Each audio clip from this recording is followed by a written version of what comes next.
네, 안녕하십니까. 꿀단지 TV의 꿀단지입니다.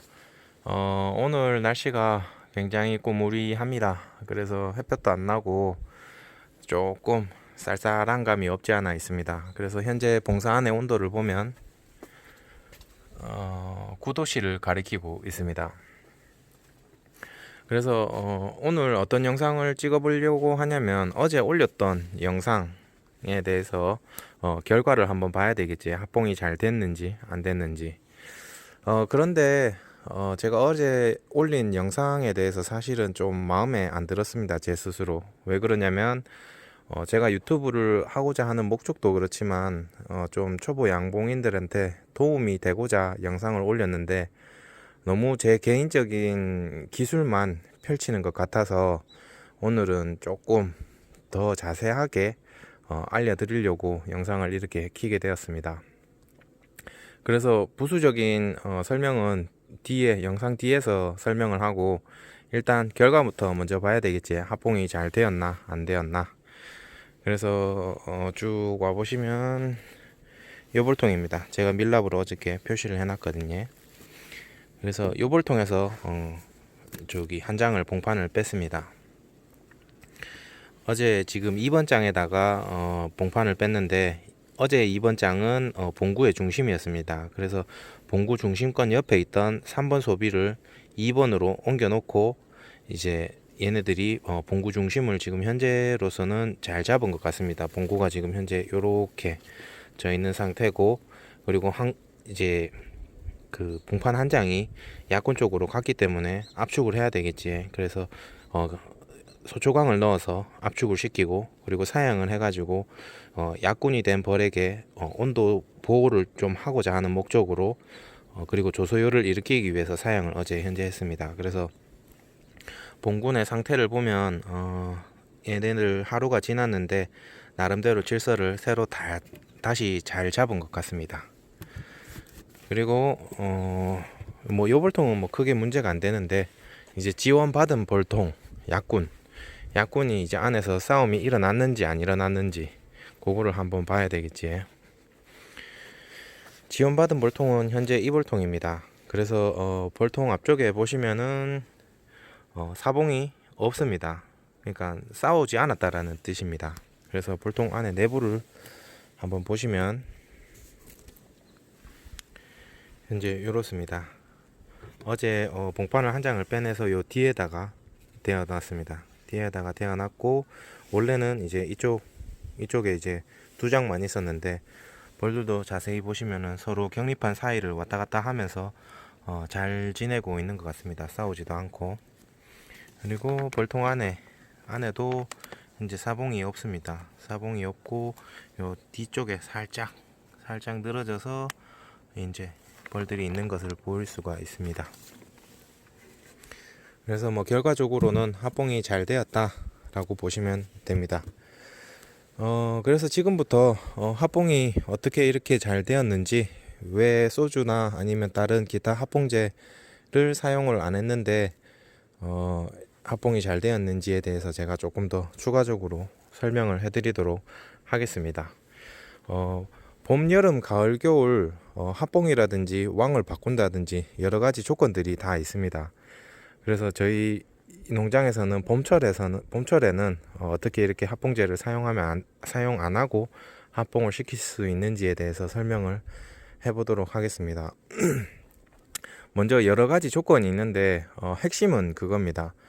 벌들의 생리를 먼저 알고 합봉을 하시면 봄, 여름, 가을, 겨울 다양한 방법을 써서 합봉을 시킬 수가 있습니다. 합봉제를 쓰지 않고. 이게 뭐냐면 첫 번째 조건은 도봉입니다. 도봉이 봉장에서 일어나면 안 됩니다. 저희 농장 같은 경우에는 약 한 10m 거리에 300군 봉장이 한 개 더 있습니다. 저희 농장이 아니고 이제 다른 어르신 봉장인데, 그 어르신이 저희 농장 주변에 들어올 때 제가 요청을 했습니다. 도봉이 안 끼게끔 잘 좀 부탁한다고. 먼저 도봉이 일어나게 되면 합봉을 하든 왕을 바꾸든 벌들은 상당히 예민한 상태이기 때문에 벌들을 많이 거부를 합니다. 특히 외역봉이라든지 뭐 바깥에서 활동하는 벌들에 대해서 우리 볼통 안으로 들어오는 그런 과정을 싫어합니다. 혹시나 경계를 하는 거지. 네가 도둑놈인지 아닌지. 그래서 도봉이 첫째로 봉장 안에 없어야 됩니다. 봉장 안에 있으면 안 되고, 그리고 두 번째 조건은 봄철 날씨와 관계에 있습니다. 봄철에는 날씨가 급변하고 꿀이라든지 화분 이런 밀원이 상당히 부족합니다. 그리고 얘네들도 월동을 낳던 벌이기 때문에 자기 종족을 번식시키기 위해서 굉장히 애를 많이 씁니다. 그러면은 사람도 마찬가지로 내가 어떤 공장을 하나 운영을 하는데 한 사람이 필요하면 좀 힘들지만 여러 사람이 달려 들어 가지고 공장을 운영을 한다면 굉장히 편하겠지. 그래서 외부 환경이 좀 악조건일 때는 얘네들은 종족 번식의 목적보다는 생존의 목적이 더 강하기 때문에 여러 벌들을 그냥 무조건적으로 수용한다고 보시면 됩니다. 그리고 세 번째 조건은 식량입니다. 식량. 볼통 안에 식량이 없게 되면 벌들은 1년 예를 들어서 하루치 밥을 못 먹게 되면 벌들한테는 1년치 밥을 못 먹는 거라고 저는 배웠습니다. 그만큼 체력 소모도 크고 벌들한테도 부담이 많이 된다라는 뜻이 됩니다. 그래서 볼통 안에 식량이 많다라는 조건이 가지게 되면은 벌들은 심적으로 부담감이 많이 줄어들게 됩니다. 그래서 식량을 되도록 좀 풍부한 상태에서 벌들의 경계성이 많이 떨어진 상태에서 이제 합봉을 하시면 좋습니다. 그래서 대표적으로 봄철에서는 요 세 가지 조건만 지켜준다 하면 무탈하게 소주라든지 아니면 기타 합봉제를 사용 안 하고 합봉이 될 것으로 사료가 됩니다. 그리고 추가적으로 말씀드릴 게 네 번째 조건이라고 보시면 됩니다. 저는 항상 작업할 때 굉장히 조심스럽게 작업을 합니다. 터프하게 작업을 안 합니다.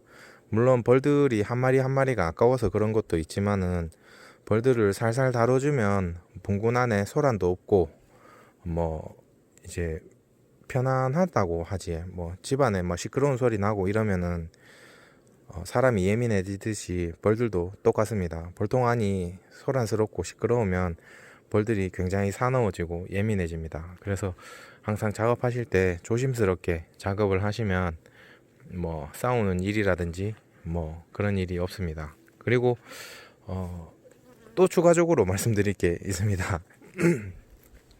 볼통을 보면서 말씀을 드리면 제가 격립한 뒤에다가 소비를 넣었습니다. 얘네들도 바깥에서 온 식구들이기 때문에 우리 집 식구가 아닙니다. 여기 보시면 격립판이 지금 여기 하나 질러져 있지. 얘네들이 아무리 뭐 식량이 많고 그 다음에 생존의 본능이 강해서 잘 받아 주었다고 한들 저희 같은 경우에는 무조건 여기 격립판을 넘어서 이 안쪽에다가 소비를 바로 지원해 주지 않습니다. 절대로. 왜 그러냐면 남의 집 식구이기 때문에 그렇습니다. 우리 집에 새로운 식구가 들어왔는데 경계가 없다라고는 말을 할 수가 없습니다. 그래서 최소한의 나와 너의 좀 친화를 할 기회를 줘야 되기 때문에 격립한 뒤에다가 며칠 동안 좀 나비뒀다가 날이 받쳐주고 따뜻해진다라고 하면은 이제 소비를 벌려서 안쪽에 넣어 주시든 아니면 그대로 나비두시든 하시면은 좋습니다. 그래서 여기에서도 두 번째 이유가 나옵니다. 제가 얼토당토 어제 영상에서 얼토당토 안 한 벌한테 소비를 넣어 주지 말라고 했습니다. 왜 그러냐면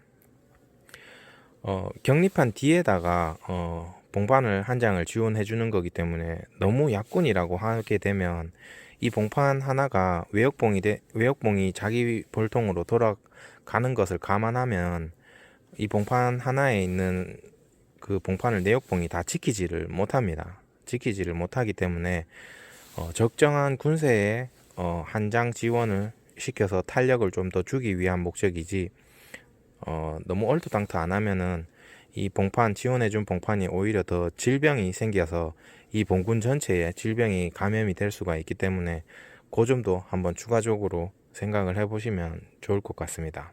그래서 앞으로 뭐 종종 제가 이렇게 제 영상이 부족하다면 이렇게 추가적으로 영상을 또 올려 가지고 설명하는 영상을 한번 올려 보도록 하겠습니다. 네, 감사합니다.